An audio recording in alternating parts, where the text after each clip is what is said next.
You can't keep getting away with it! He can't keep getting away with it! He won't.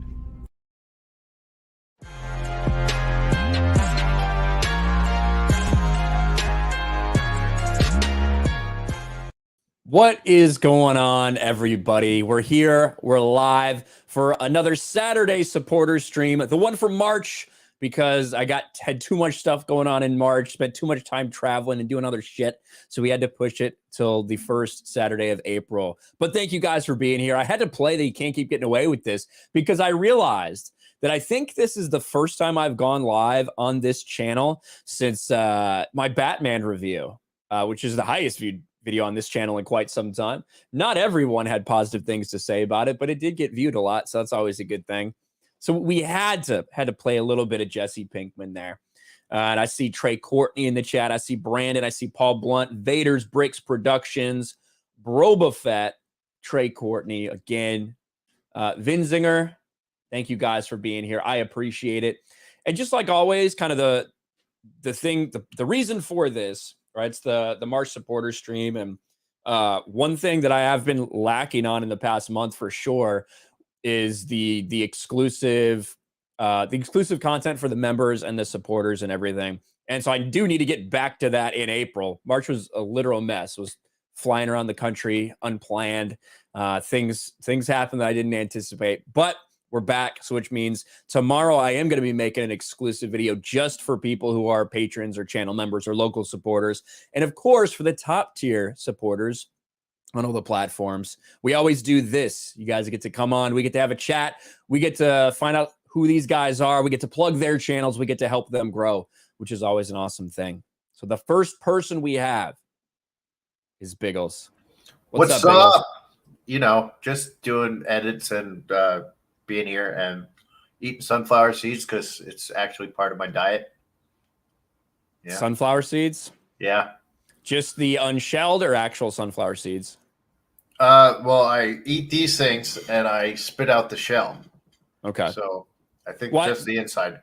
Can you eat yeah. the actual outside? No. What I was asking was, are you just like eating them unshelled? Like, because they sell them like that. They sell just like sunflower seeds without the outer hard shell to put on salads and stuff that people eat. So that's why I was wondering. And there's no point in doing that. That's the only good way to eat them. That's because weird. They're not actually good. Just chewing the salty shell is good. Yeah. I just throw it in and like keep it in there for a while and then I spit it out. There you go. That's how it's done. And I see people in the chat talking about my headphones. Yes, I do have these headphones. I've had these headphones for like 2 years. I never use them because I don't really like wearing over-the-ear headphones. But my other ones, I don't know where they fucking went. I threw them because they're broken. They broke on Friday Night Tights last night. I was hoping maybe they'd be okay to do it, but I can hear barely shit out of it. Everything's just super soft. So we got to get a new pair of $10 earbuds for me.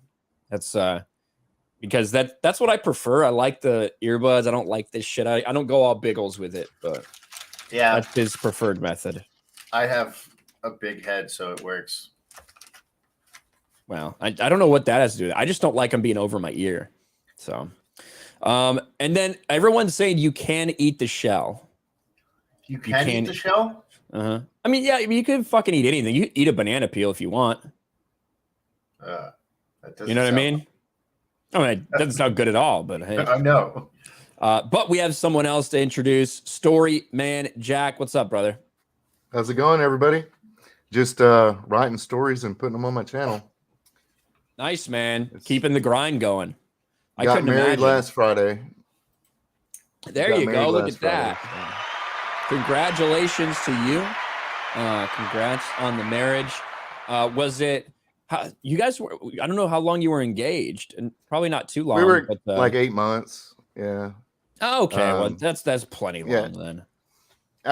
She's kind of private, so she doesn't involve herself. So I'm a full advocate for that at all times. Completely advocate that. If you're going to be on the internet, keep your private shit out of it. I think that's a good idea. But it's good to have you back, man. Good to have you back. And then we've got joining once again, Patty. What's up, man? Hey, how's it going?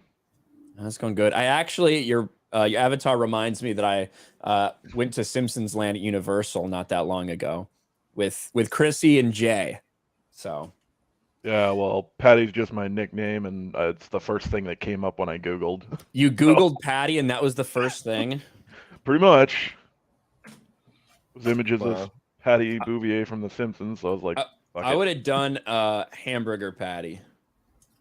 Yeah, but I don't think people would have gotten that. Probably not. Not right away, anyway. Probably not. That's all right. Yeah, or you could just done Patty's Pub from Always Sunny. Oh, yeah. I have not seen Always Sunny. What?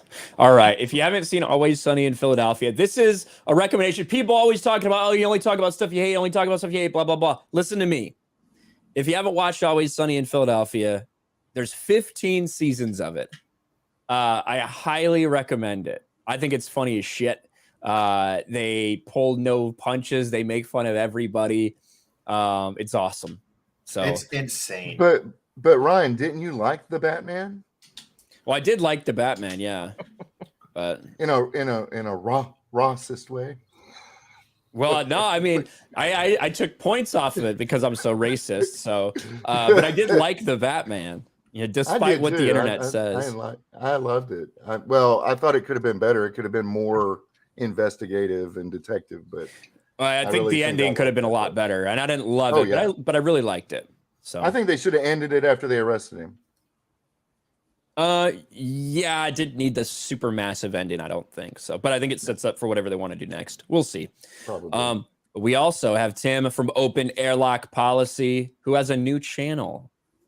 Yeah, Ring into Focus on wrestling. It was a show on Open Airlock Policy, but I decided after reading about algorithms, it's probably best to separate it. And I may do that with a couple of other topics. It's just the way the algorithm works. If I get a bunch of Star Wars people that don't want to read about or listen to fucking wrestling, then they can go to my wrestling channel. So I did that. And yeah, it's been a crazy year so far, 2022. The line of work I'm in, the industry I'm in, very much affected by the pandemic for the last 2 years and by the war. So you're looking at 12, 13 hours a day, not a lot of time to make content. Plus, you know how the job market is. We're constantly interviewing people, and it takes up to like 3 to 4 hours a week just to interview candidates to replace the ones as soon as they leave. So very, very, very busy. All my members and supporters, thanks for sticking around. Things will get better, and we'll start cranking out videos and live streams more than ever before very soon. But thanks for doing this, Ryan.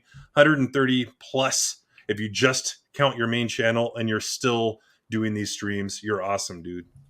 Thanks, man. Yeah, I want to keep doing it. I like them. We've had a good run of these, and they continue to grow. So it's fun.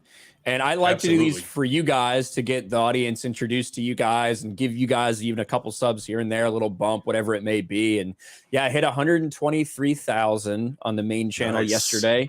So we're going to keep on pushing. But I do totally agree with your method of thinking that they should be separate but equal for all channels. Because I do think when people subscribe to you for your takes on entertainment, and then you try to say get political or talk about sports or whatever, it can definitely not perform as well as a channel that's solely dedicated. What if they turn off notifications? You know what I mean? Because they don't want to hear about politics. Well, keep them on for Star Wars, and I'll create another channel. It's just building the channel that is the rough part, and stuff like this helps. Yes. Oh yeah, absolutely. Every time I come on here, I get a bump of like 5 or 10. There you go. And where we're at, YouTube's not promoting anybody anymore. They're promoting corporations. They're promoting big money. They're not really promoting the smaller channels anymore. So, right. Yeah, it just depends. It has obviously a lot of the authoritative news sources obviously get first dibs on a lot of stuff, but it is crazy to see the type of stuff that goes viral regardless of how many subs you have or whatever. I mean, speaking of which, the Will Smith thing was insane because that was a moment that trended around the world. You know what I mean? When it happened, even though no one was watching live, everyone went to social media to see the reactions. And yeah, so I mean, if you put a video up in that time, it didn't matter what you were getting crazy views in that first hour, you know. And then that's what's crazy about the Will Smith thing. Nobody would have ever in a million years thought that would have happened. Yeah, there was no future in which somebody thought, you know, Will Smith's going to get insulted by an innocuous joke, really lame milquetoast joke about his wife, and slap somebody over it. It's just crazy. It's the world we live in now. Well, did you see he stopped himself? He was about to say something else, and he was probably about to be like, well, everybody else can put their dick in your wife's mouth, but I guess her name can't be in mine. Chris Rock was definitely like trying to figure out what he should do in that moment, you know, because it's like, well, we're live in front of millions of people. We have a show to do, but I also just got slapped in the face. Like, I know. And he was probably questioning, maybe I did do something wrong. You know what I mean? You could tell he did not know what to do.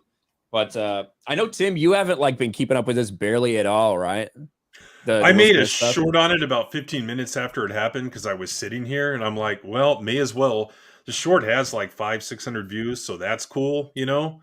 But after that, we talked about it like on Rhino's stream for a little bit, and that's about it. I think that Will Smith, it's not an alpha move to do what he did. I think he's a controlled human being by his wife that has treated him like shit for years. And Chris Rock, I think he handled it right because punching him back definitely would not have been the right move. It would have been a bad look. Yeah. I mean, it didn't even knock him to the ground. So Right. Not doing anything, you know, almost was the best response that he could have given because that was like a really weak slap. And what's sad is I like both of those guys. But ultimately, it's like my son said. He goes, Dad, those guys make so much money and live in such a different way that you're never going to understand their motivations. Yes. Yeah, and I think the biggest thing beyond just Will Smith, whatever, like Will Smith could never make another movie and have more money than I could ever imagine in my entire life, right? But I think it really is such a bad look for Hollywood in general and the elites in our society to see like what went down, the fact that you have that happen. There's no repercussions. And 30 minutes later, everyone's applauding this guy who's saying, I just want to be a vessel for love. Like you could not have a more disgusting look at who these people really are. They think they can get away with anything. They're not living in reality because there is no world where a normal person could do that. And then just 30 minutes later be celebrated by everyone. There's something else that people don't know. I mean, that people aren't talking about. Will Smith has been a dick from the beginning. When he had the lady that played his mother kicked off her show, off that show, Fresh Prince of Bel-Air, he made that happen and basically ruined her career. If you go and watch the reunion thing on HBO Max, they talk a lot about it, and he apologizes. He was a dick. And apparently he's been that way for years. Doesn't he cry during that? And like, because over that, I think, because it's almost like because he knew what was coming. You know what I mean? Like, oh shit, what did I do? And now I'm probably going to have to stand down, which he has done from the academy and stuff like that. So he knew he fucked up. Well, as soon as the majority of people started saying, "Hey, that was wrong," he knew he was in trouble. Because if the majority of people would have said, "Hey, that was cool," whatever, then he would have just kept. It's just like anything else in Hollywood; they would have just kept going. He was sorry. He was sorry for doing it, but not for what he did. If that makes sense, right? Yeah, well, he was sorry that he did it, and there was blowback. He's sorry there was. He's sorry he got caught. Yeah. It's funny because he was on live television. So yeah. I mean, that first when he went up 30 minutes, 45 minutes after it happened, he didn't apologize to Chris Rock. He apologized to the Academy and people that are here tonight, but he never said, "I apologize to Chris Rock." And then he put out a statement where he disabled comments, where he apologized to Chris. But according to reports, he hasn't even. Well, this was a couple days ago, so this is before he resigned and everything. But 24 hours after that apology, he still had not actually contacted Chris Rock personally and talked to him, which I do think that says something. In my opinion, what he should have done instead of apologizing was go, "Hey, Chris, why don't we go have dinner and have a talk?" Or something like that. and showing the world, hey, look, I made a mistake. I'm going to work things out with him, and it would have been done. Well, basically what he should have done was he should have offered Chris a free slap on the record and then a private conversation off the record. Right. Or something like that. Yeah. He should have gone like he should have never done it. What Will Smith should have done. He should have never done it. What he should have done in this situation is immediately apologize to Chris. Say everything plays out the way it does. He still accepts the award the way he does without apologizing. Immediately after this, go to Chris and be like, dude, I completely fucked up. Will Smith should have gone to Chris Rock's comedy show 3 days later, whatever, and they should have done like an opening act together. And like they should have like aired it out publicly like that. Because it took place publicly. You know, it did. It took place publicly. And that's why a lot of people, behind the scenes, like when shit like that happens publicly, I really think that it's owed to everybody to kind of take care of it publicly. At least something like this. So, man, it's fucking, it's just an insane moment.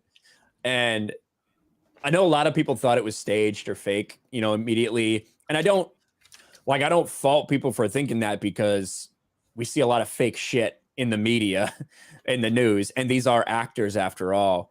But with everything the way it's played out, I think it's really hard pressed for anybody to still think that the people who gave you Amy Schumer and Wanda Sykes as the hosts with the worst written jokes in history, the idea that they would then give you something that captivates the world is pretty fucking outlandish. Yeah, what was it? I turned to my wife and I said, they're saying that they had to hire 3 women for the price of a man. They could have paid me $10,000 and I'd have done a better job. And I'm sure they got paid a hell of a lot more than that. Hey, give me one of those gift bags. That would have been all I need. We got some really good things out of the slap too. Amy Schumer said she was traumatized and she's like not going to tell jokes for a while. And she's really unfunny, so I don't think she's ever been telling jokes. She tells jokes? She steals them, yeah. Yeah, that was part of my joke.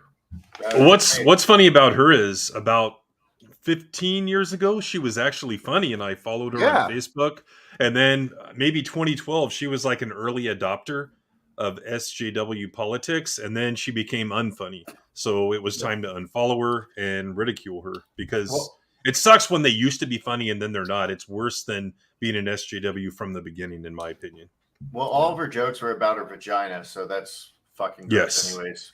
Well, there's a lot of rumors and stories out there about Amy. Well, one, she's plagiarized jokes for sure, but also she used to date some guy, and they like credit that dude with a lot of her earlier stuff, almost like ghostwriting for her, and how when she started to blow up, and then by that time she was big and she started getting all these deals, and she's kind of just been entrenched since then. Netflix changed their fucking rating system because of her. You guys remember that? Yeah, it went from like stars to like a thumbs up or thumbs down. Yeah, you used to be able to see what people rated it. Now it's just how recommended it is for you, right? You can't tell any sort of rating. That was her Netflix special that did that. Just kind of nuts. Women always ruin these rating systems. Brie Larson ruined Rotten Tomatoes. Yeah. Borg Porg for $5. What's up, Borg Porg? Only way Will Smith can make a comeback is if Comedy Central presents a roast of him taking all the jokes and Chris Rock being the main event. Yeah, being the host. Yeah, that would be cool. I mean, I think they're missing a big opportunity. Like with Will Smith resigning, I don't know how that'll work, but I think for Will Smith's mental health, he needs a divorce. True. Yes. Well, yeah, I think that they need to take time away from the public. You know what I mean? Like, because I talked about how I think Will Smith and Chris Rock shit should be in the public. His and Jada Pinkett Smith things should not be. The fact that they're talking about their marital issues and like doing therapy live on shows, making content like about it is terrible for that dude's mental health. So I think that's the solution for that is they need to take some time away from the public eye, like a fucking year away. But I don't think that's realistic for them. I really like his acting. I think he's a really good actor. Yeah. I think he stumbled into it. He's had good roles. He's had bad roles. He's done some great stuff. I like Chris Rock. I'm like, these are just Hollywood elites, man. You never know what they're going to do. Yeah. Fucking Flash says woke white women ruin everything. Well, in Jada Pinkett Smith's case, she's a black woman. She still ruined everything. So we got to open up the diversity card there. But yeah, I never thought in a million years we would be talking about the Oscars because of this thing. I thought we'd be talking about it for the ratings and the wokeness, which I did talk about. Well, I didn't even know what movies were up. I didn't even know they were doing it. I never even heard of King Richard. Me either. I was like, I thought it was going to be a race swap story about Richard the Lionheart. Yeah, that's something. exactly what I thought, Patty. Me too. I would almost rather watch that than a story about Venus and Serena Williams, to be honest with you. But yeah, it was one of those day and date release things that I think it released in the theaters and on HBO Max. Let me look. King Richard release. I thought that was on Netflix. No, King Richard was definitely on HBO Max. Oh. Yeah. Or no, it's on HBO Max now. Let's see. It's available to rent by on Amazon. It will start streaming March 24th on HBO Max. Did it released in the box office a little bit before that, though? Let's look at the box office. Well, I haven't seen it at any of our theaters. God, it made $38 million at the box office. That's it. $38 What was the budget, you think, on million. something like that? Probably like 25 million. I don't know. I didn't watch the movie, but I can't be that much. It's like a... Well, I'm just saying salaries for the performers. $50 million budget. There you go. There you go. And 25 million of it was probably Will Smith. Yeah. See, Flash, look, the marketing worked on Flash. He saw Will Smith slap someone and he went and watched on HBO Max. That's how you know it was staged. The whole thing was staged, everybody. Yeah, I have HBO Max too. I see what people are saying about the stage thing, but it's not like these guys are in the hood fighting each other all the time. I mean, if they were in the hood fighting each other all the time, it would have been a hell of a harder slap than that. Well, it'd been much more entertaining anyway. Yeah. I there's no way that if they were to stage something like this, there's no way that they would stage it so a black man hits a black man. No. Not fucking happening. No. They would have had they would have had a white male up there making jokes about a black woman, and then a black man puts him in his place, or something like that. Or a black woman, or a black woman puts him in his place. Even better. Like that. They would have had Ricky Gervais on there, and they would have had Jada come up and slap him. There you go. Yeah, that's I think that is why, I think that is how they would have done it. Not a black man and a black man, and now everyone's talking about all the black men punching each other. Black on black violence memes are all over the place. Mm-hmm. Yeah, King Richard. I don't know the other stuff that was up for Best Picture. I think Coda won, but I don't know what that is. It's about some deaf people apparently. I don't fucking know. But yeah, the guy that is in that, he's a deaf actor, real life, right? He also was the Tusken in Mandalorian season 1, and he actually created the sign language that the Tuskens use. So, they made a big deal about it. I was going to make a short on it, ran out of time, but that was never a thing. So they're basically injecting their own lore and justifying it because it's a disabled person creating that. So he was the Tusken, and he helped them actually create the sign language from season 1. So he stars in this movie about a daughter that is not deaf and her parents are. That's the movie. Yes. Don't care. Don't want to see it. Oh, yeah. I honestly want to see King Richard either. It's Oscar bait. I mean, that's the thing, too, is after this, no one has any idea who won Best Actress, Best Supporting, fucking anything. We have no idea what happened. But hey, that's Will Smith. It's been some good shit to laugh at, and it's been Hollywood melting down, which is always a good thing. Yeah. Someone else who's melting down is Disney. Disney has had a very bad month in terms of PR. First, they tried to remain completely apolitical when talking about the "Don't Say Gay," which, of course, that's the most asinine way to describe it. It's the Parental Rights and Education Bill. Nowhere in that legislation does it even say the word gay or homosexual anywhere. It doesn't say it. Brian, you mean I shouldn't believe what Clay Morrow told us a few days ago? No, we should. It's not a First Amendment's right violation because it says "don't say." Oh my God! All it says is that they can't talk to your kids about sex before they're in the 4th grade. That's all it says. Well, specifically, it says talk about sexual orientation and gender, and sex education between kindergarten and 3rd grade, and I think it should be 8th grade. Well, here's the thing, but it's only during instruction. Like that's when this is actually specifically targeted towards. It's during classroom instruction. So what this doesn't mean is that when asked, a question, hey, Sally has 2 moms. This is weird. It doesn't mean that they can't not.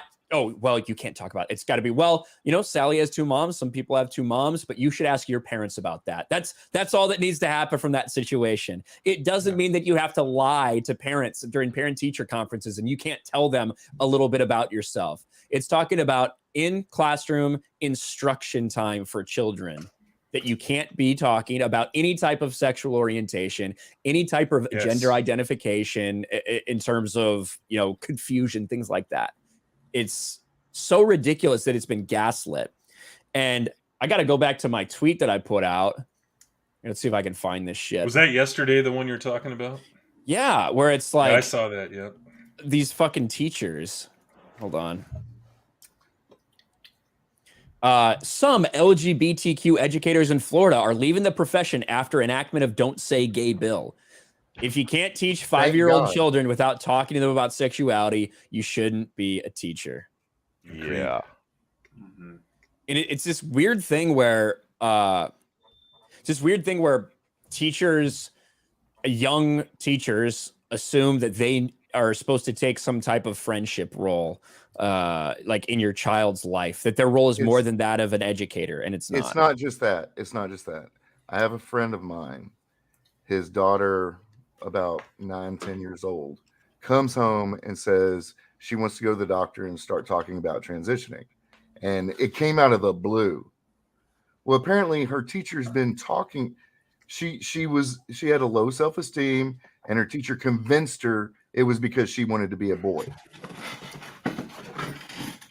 And so they just picked up and moved, and she let go of it. I mean, once that teacher was out of her life, that whole thought process disappeared. Imagine that.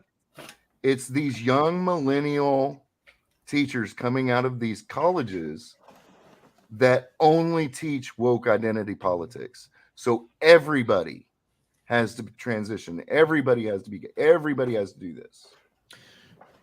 Yeah. And the idea that so many people are up in arms about this and they think it's an anti-gay bill should tell you something. If you think it's an anti-gay bill, then it probably means that you think that gay people, you're saying that you think that gay people or transgender people are trying to actively change children's minds. If you think that it's an anti-gay bill, because it doesn't specify homosexuality, it doesn't specify transgenderism, it doesn't specify heterosexuality. You shouldn't be talking. You shouldn't be talking about any kind of sexuality, any kind of sexual orientation for these kids in the classroom. Bottom fucking line. And if anything does come up, you say, well, that's a good question for your parents. That's all. That's it.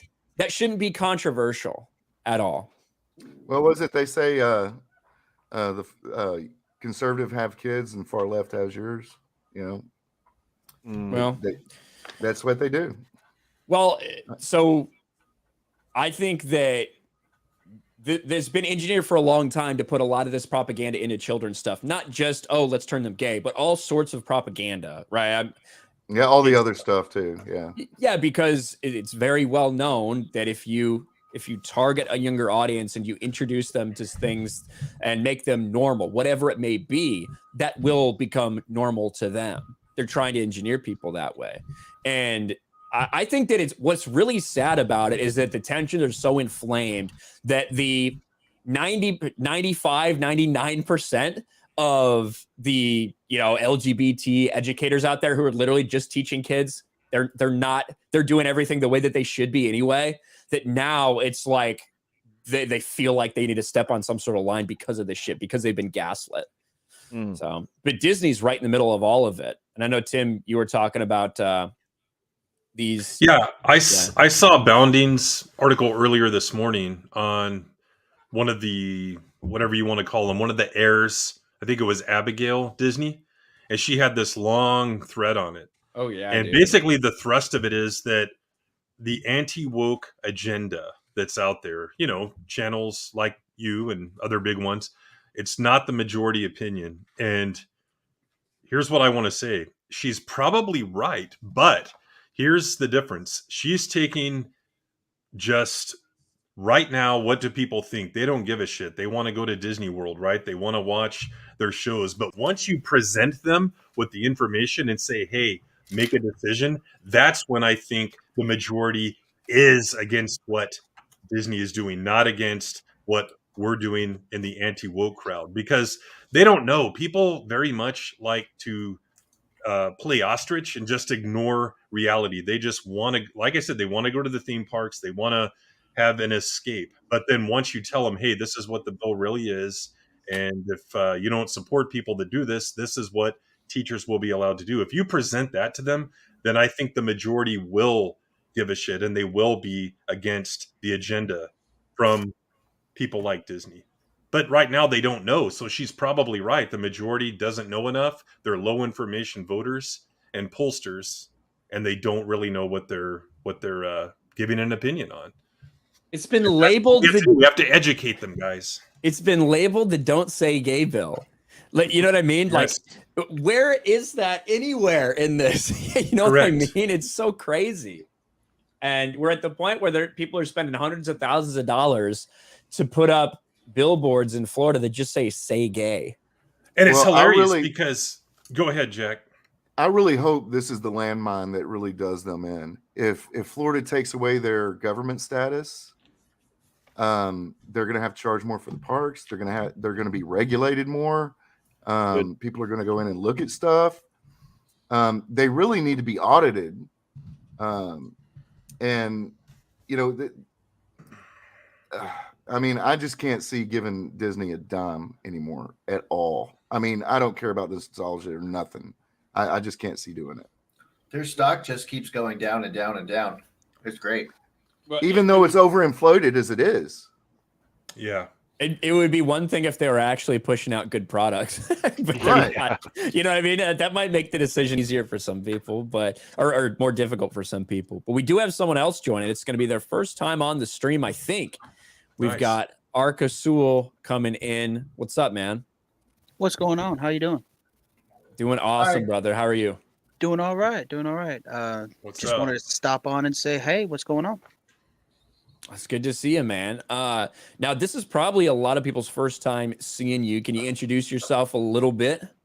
Oh, yeah. My name is Arcasul, and I just recently started streaming on Twitch and really started supporting larger content creators and smaller content creators. And it's been a lot of fun. It's been a great experience. I started this journey with one thing in mind. It wasn't for the fame or the fortune. It was for the culture. It's for our culture and our fellowship and for changing the mainstream culture.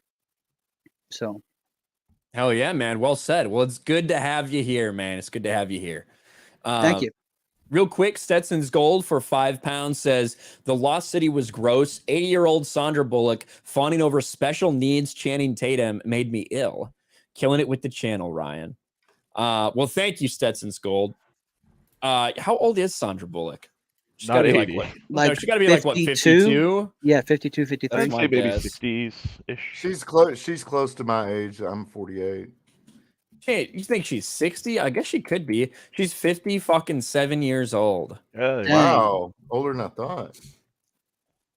I mean, still would, Yeah. But so are you saying special needs Channing Tatum because his character is a retard in the film, or just he's retarded in general, Stetson? I need to know. He's been typecast that way for a reason. Inquiring minds must know. I assume in the movie, but I haven't seen it. But yeah, I have no interest in seeing that. I can't believe she's 57. That's crazy. I actually really like one of the movies I like the most from her is Miss Congeniality, believe it or not. As embarrassing as that It's might be, so I like good. that movie. Yeah, that is a good one. What's your perfect date, Ryan? God. I would have to say April, what is it, April 13th or something like that? Yeah. Yeah. Michael Caine's in that movie. Yep. So yeah, he looks kind of downsy. Oh, so just him as a person. Channing Tatum's just a retard in general. Yeah, that makes sense. Yeah, I don't it is interesting. I feel like we've made this shift in Hollywood where it used to be very common to see a much older actor and a much older male end up, somehow entangled with like a 25 or 30-year-old woman, which, it was very far-fetched. That was the action star, right? And she was the hot chick. No matter how old they got, they were still getting the hot young chick. And now it seems like we're going to start to be a push for the opposite, where it's, 60-year-old women, with Channing Tatum. So Well, I mean, just look at Roger Moore as Bond. oh yeah. Right, yeah, that's true. Roger Moore was definitely up there near the end. So that's a good point. But Arcasul, since you missed the beginning, we were just talking about Disney and them getting so involved in this parental rights and education stuff. What's your take on it? Oh man, it's a hornet's nest. They have just kicked a hornet's nest that is mama bears and papa bears that love their children, that want to see their children grow up normal, grow up like how we grew up. And like these educators that are being empowered by Disney and other corporations, they're trying to strip that from these children. My take on this is that none of them read the bill. They plastered it with a fake news name called the Don't Say Gay bill. It's not called that. It is called the Parental Rights and Education bill, and that's what it should be called. That's what I refer to it as. I just think it's a bad deal all around, because if they read the bill, then they would have understood that if you're heterosexual, you can't talk about your heterosexuality. If you actually read it, like, you're not supposed to talk to kindergarten, you're not supposed to talk to first, second, third, pre-K. You're not supposed to talk to developing minds about preferences, sexuality, anything like that. I mean, even in fourth grade, when I had sex ed, it was just a general overview of what the body goes through at puberty. I have no idea what fourth grade sex ed is like now. Yeah, I remember watching a video of, it was like a cartoon drawing of a penis, and then it got erect, and we all started laughing at it. I remember that very vividly. And the girls were in a different room, and they came back and they had like their fucking bag of all their shit that they got for their changing bodies. Yeah. And what did we get? We got like deodorant. Yeah, we got deodorant. I went to private school, so I had to learn it from the streets. So we weren't allowed to teach that. But here's the thing, Arcasul. Sorry, Jack. I think that the majority of people, like I was saying earlier, would say yes, that makes sense. But the people that hardcore support this, no matter what, no matter how much you clarify that, they're going to continue supporting striking bills like this down, because it takes power away from the state, and that is against what they want to do. They want to give the state power. So those are going to be our enemies for a long time, because it takes away power from the individual. Oh, this is just the beginning of the fight that I can see happening. Like they're going to go into every facet of our lives and of our daily lives, our personal lives, everything. My litmus test is, does it take rights away from the individual? If it does, it is a bad thing. Does it give power to the state? If it does, it is a bad thing. That's my litmus test for anything. Mm-hmm. And I think that a lot of people are under this assumption that somehow schools have rights. They don't. The only thing that they have is for 8 hours or whatever. We're paying for the state to do something. We're paying for them to educate our children. They have no rights other than what we say they have, right? Mm-hmm. Like that's something that parents are paying for. That's something that parents are directing. The government does not have any fucking say in that, or should not have any say in that. So the idea that teachers believe that they have the rights as a teacher to talk about that stuff to your children is just not the case. They don't have anything that we don't give to them. But also we have to think about it this way. I grew up. I'm 24, so in the early 2000s, that's when I was in elementary school. So they didn't teach me anything. They didn't teach me anything in elementary school, middle school, high school. Nothing was taught that benefited my life. They didn't even prepare me for college. And so I don't know what it was like for you all growing up, but it was just a glorified daycare. And that's what it's been like. And now they want to take that glorified daycare and then ramp up the indoctrination to 11. So it's going to be a really hard battle that we have to fight. I don't even have kids, but I'm willing to fight this battle because when I do have kids, I want them to grow up normal. I don't want to move out into the middle of nowhere and then have my kids have a stunted social life, because having a social life is important for human beings. So it's a battle I am willing to fight. I think we need to change our education system completely. I think that parents should be given back the tax money that goes to their local schools, and they should be able to use that money to send their kids wherever they want to send them, where they can research and understand what their kids are going to be educated in. Absolutely. Unfortunately, Sorry. The school system in the United States of America is big business. Mhm. These administrators make over $500,000 a year in these big cities, And they do and some of nothing. them make millions a year. They get contracts with all these companies to supply computers and everything else. I mean, It's we saw business. that with Jack Murphy. Two separate school systems Yeah. paid him over $1 million a piece to Right. peddle his indoctrination, his form of indoctrination. We saw that with him. So if they'll do that with someone like him, what do you think the administrators are getting? They're going to take a smaller cut, but they're staying there for decades. Yep. In my area, each citizen pays about $13,000 in taxes, whether that's like a gas tax or a grocery tax or whatever it is. They pay about $13,000 just to one school system. So why don't we take all of that money and give it to the parents, or just cut that money away and just let the parents decide what is good for their children? Why is that so difficult? Well, they've been fighting against school choice. They've been fighting against all that stuff for Yes. a long time because Decades. because there's a reason that they want to keep it the way it is. And it has a lot to do with that corruption. It has a lot to do with certain administrators and things like that. It has a lot to do with like in Indiana, for instance. In Indiana, they've done a lot of work in the past 10 years. It's been a little bit controversial too, where they started essentially performance-based funding for schools and teachers and things like that. So based on how the classroom performs, the teacher gets paid accordingly. The school gets funded accordingly, which there's big positives to that, but there's also big drawbacks where it's like you can't necessarily control the kids you get.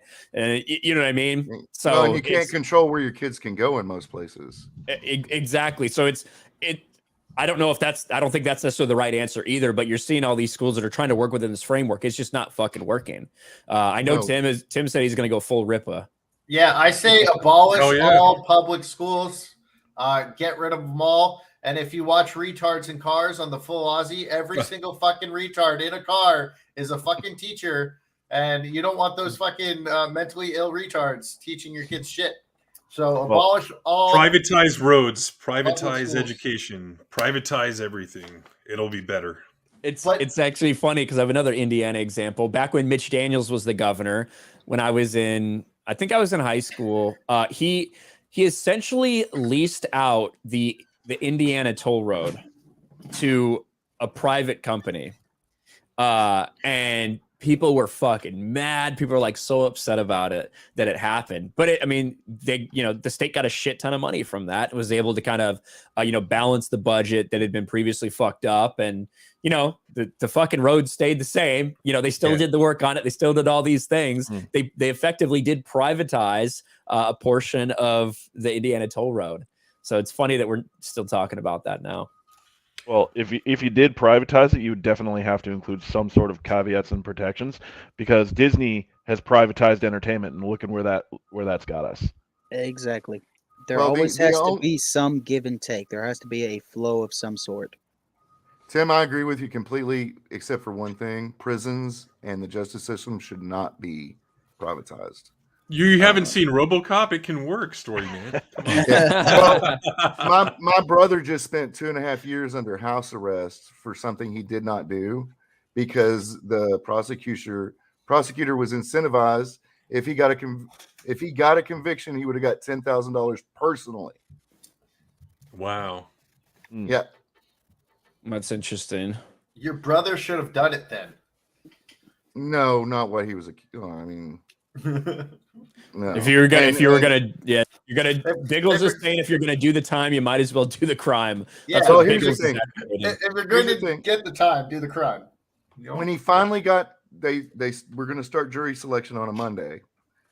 On a Wednesday, they called him in, offered him 50 years if he took a plea deal. He said, "No, I didn't do this. I'm not going to plead to nothing." They called him back the next day, offered him 40 years, and he said no, and told him if they tried this again, he was going to sue them. He was going to fire his own attorney and just go to court by himself. And then on Friday, they dropped the charges because they had no case. But they knew they had no case when they offered him 50 and 40 years because they wanted that money. Yeah, that's one of the things I really like about watching, Nick Rekieta and the different lawyers that he's kind of brought on and exposed me to in terms of all the different stuff they talk about, is how fucking nasty and conniving some of this shit really is, and how disgusting it is, like with people's actual lives. And like where a prosecutor who doesn't even think that they should be doing this, is getting pushed by their office to do it, and it's their job to do it. It's fucked up. But Tim, I know you got to get out of here, man. Yeah, I'm smoking some meat. It's WrestleMania weekend, so I'll be watching that. Not really into the current product, but I want to see what's going on, and it's WrestleMania. It's always a spectacle. So I may go live later tonight on my new channel just to react to it. Not really sure yet. I may be too drunk and tired to do it. We'll see what happens. Ring into Focus. Yeah. So definitely check it out. Steph has so graciously been putting the links in the chat. So sub up if you're into wrestling. If I got a question sub up for to my you. regular channel. Fire away. I got a question for you. What did you think of Biggie going down? The broken neck. I tweeted that out from Open Airlock Policy on Twitter as soon as it happened, and it looked nasty. I mean, it's happened a couple times in wrestling history, but yeah, feel bad for the guy, because by all accounts, he's a great guy, like a genuine, everyday guy from University of Iowa, and I feel terrible for it. And I feel like he kind of got outshined by Scott Hall's death, because that started going down a few days afterward, and he really needs more attention. He needs support. Well, so Biggie, luckily for him, it was, well, one, his neck is about as fucking fat as it can get. So the doctor said that helped. But yeah, if it had been like an inch or one or two ways, you could have been paralyzed or dead. But as it is, there was no misalignment, no spinal cord damage, literally just a fractured vertebrae. And so that happens to wrestlers a lot. Their neck muscles are so thick, like Stone Cold, when Owen Hart dropped him on his head in the pile driver, all that muscle tissue is really what saved him from a worse injury. So yeah, but it looked nasty. I think Xavier Woods of G4 is making his return for New Day at WrestleMania. I heard Kofi Kingston talking about it the other day. So yeah, I have no idea what's going on in the current storylines. I'm probably going to watch some clips on WWE Network or whatever they call it now on Peacock just to see where we're at. I know of like 3 matches, so I'm going into it blind. Really don't watch AEW either. I watch old shit, so That's what I do because it's a good escape and it brings me that nostalgia that I need. But yeah, awesome. Thanks for doing this, Ryan. As always, Yeah. been Of course, a member for coming up on almost 2 years now. I think I found you in 2020 around this time when the Naughty Dog stuff was going on, and I'm like, oh, this guy talks about Star Wars too. So expanded universe. Not so much anymore, but yeah. Well, you do on other channels, so. I talk way more about Star Wars on other channels than I do on my own. That's a fucking fact at this point. Yeah. That's a sad fact. That's what Disney does to everybody. But thanks, yeah, Tim. I gotta appreciate it. Man. I gotta jet out. Thanks, guys. Have Later, fun on the Tim. stream. Yep. See Bye. you, Biggles. Talk to you guys soon. Tim's good people, guys. You should go follow him. Oh, Definitely. absolutely. We got 350 people in here watching, which is an awesome crowd for the second channel here. So And you guys, Tim's Star Wars knowledge is up there at the very top. It really is. Yeah, I love watching Tim's videos, especially his takes on what Disney's doing compared to what happened in the expanded universe. So definitely follow him on all his different channels. What were we talking about? Patty, what do you think as a Canadian who probably doesn't give a fuck about American politics other than when it starts to I affect love you? American politics. What do you think about this entire situation with Disney, the bill, all of it? Well, it all boils down to essentially a sense of apathy among people where there's this trust that's been developed over time that because, back in the day, organizations fought for, like media organizations fought for the truth coming out, and they made sure that the people knew the truth. So they developed that sort of trust in those organizations. And now that trust is just carried forward, even though the corruption is seeped in to these organizations, and they haven't been enlightened to that corruption yet. That's the biggest problem there.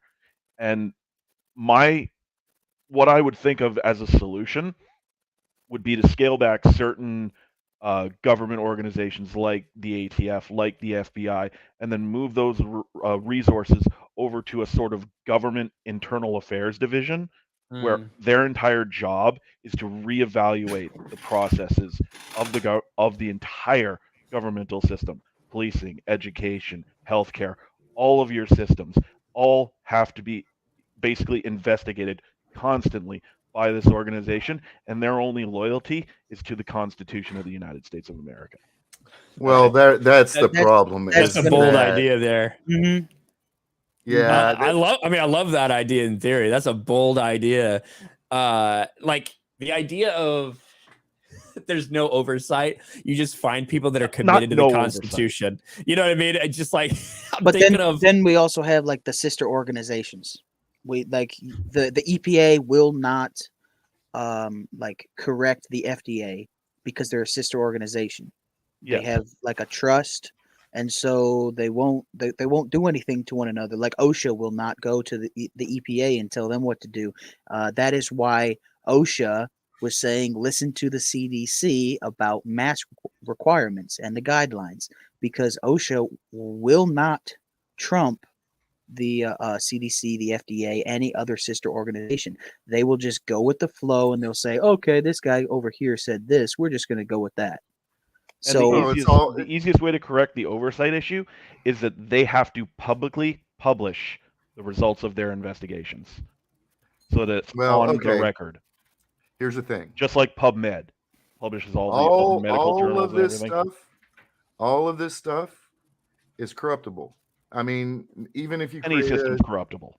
Well, that's the thing, is that you have to start from a blank slate. You can't start with these people already. The bureaucrats that are already there. You have to wipe them entirely out, and they've not necessarily wipe them out, but evaluate them. Let the good ones stay and get rid of the bad. Who's going to evaluate them? Yeah, who's going to do that? Mm-hmm. It's got to be basically a New World Inquisition. What it reminds me of? The Christian Bale movie where he plays the guy who's like taking the drugs. Fuck. You know what I'm talking about? Where he's like, fucking does all the ninja shit with the guns. It's like a Bale movie, so Jeremy talks about it all the time. Yeah. Yes, Equilibrium. Yes, the Equilibrium movie. That's what that reminds me of like those guys. You know what I mean? Being the investigators. The problem really is though, with that idea in general is that the people it would take to enact it will never let it happen. Because Absolutely. the people, Well, the people that need to enact it are the people. Like it needs to be state, like all the states. There is one way. There is one way that I can see this working, and your idea actually like going through. It is a convention of the states. That is it. And that's not going to happen. And that's never going to happen. Yeah, It has never happened. That was one of the ways that the founders said, "Oh, we're going to pass off the slavery issue, so we're going to do the 3/5 compromise, but we're going to pass this off to another generation." And you're either going to solve it through war or you're going to solve it through a convention of states. War was just a more profitable and an easier option than actually talking it out. Well, back in the day, they never thought the colonies would be free of Britain, so that's true. That's true. Well, you got to think about who has institutional power now. I mean, you look up at Congress and I can't name one of them I trust completely. Not one. Right? I would trust. Well, in the Senate, there's not one I trust completely. I would trust Ted Cruz. I would trust. I don't think so. Ted Cruz called the January 6 people terrorists. That's right. He did. He's not above mistakes, but I trust oh, that's him more just than a other mistake, people. huh? Okay. It was a prepared speech. Well, I think that it was definitely a mistake to prepare that speech. Yeah, well, I do think that there would be some people that I think were the system completely different, there are people that would just get in line and follow it. You know what I mean? That what needs to happen, but it won't, is a convention of states, and they go back to the original Constitution and clarify everything. Pretty much, including the amendment. And also that to this happen, would. Yes, sir. Go ahead. Go ahead, Arcasul. Right. Okay, so in the convention of the states, this also will piss off the conservatives because if there is enough support for abortion, you can have abortion solidified in the Constitution, where there's no say. If there's enough support. If there's enough support, and there very well could be, there might not. I don't know. But that is a possibility. This is where gun rights could be solved. This is where the abortion topic could be solved. This is where you don't need to have separate things. I completely fucking disagree with all this shit because that should be at like the lowest level possible for all that. There should be no federal involvement. There should be nothing like either for or against. It should be up to each and every individual state to decide all that stuff. Oh, absolutely. I agree. But look where it's needs to be. I don't think that needs to be in the federal Constitution at all. That's the thing. It needs too many to be people pushed here. back to state power. Yes, correct. Absolutely. Yeah. But anyway, Flaccid Phoenix for 10. All schools are indoctrination. Parents just treated schools like a daycare, so it turned into one. Parents need to be more active. Otherwise, no matter where you go, your kids are at risk. And I think so much has changed. I think so much has changed over the past 60 years when you look at families and the economy and everything. When you look at how much it costs to have a house, when you look at the debt to income ratio, the idea that you can just have a stay-at-home mom and that's her like full-time job now, that's becoming so much more rare than it ever used to be. So now you have so many people that are working, dual household income. That's just one more thing that you're not getting your time with your kids like that. Mm-hmm. So right. I think and people just can't afford to have a stay-at-home mom. I mean, I make about $70,000 a year. My spouse makes $70,000 a year, and we still struggle. Granted, we've got like 16 kids and their spouses and all that stuff together. So, but it's just I mean, my mom was a stay-at-home mom, and I benefited from that, but also when my kid was in school, I went to the school. Now, if they took his phone, I was at the school. Asked them why they took his phone. They wanted to charge him $15 to get his phone back. I called the police. Yeah. They extorted my son. The police showed up and made him give him his phone. Fair enough. You have to push back against these people, but you have to be involved. And that's the problem. Nobody's involved. That is the involvement is key and a lot of people think, oh well, I just don't have time for that. I don't have the energy to deal with that. Well, that's what you have to do when you have children. And that's what I mean Right. when I say it goes back to apathy. Mhm. People just don't care anymore. They don't Yep. have time to care. And a don't have lot of money it to isn't care. that they don't care; they don't have time. They're working 60 to 80 hours a week apiece. You Mhm. know, Yeah. $5 from Larry Herzog Jr. Congress is perpetually broken due to the 17th Amendment. State legislatures lost their voice in Washington. exactly So right. we've got 17th Amendment people that do not like that, and you've got 10th Amendment people who are standing behind that. So do you guys know what the 17th Amendment is?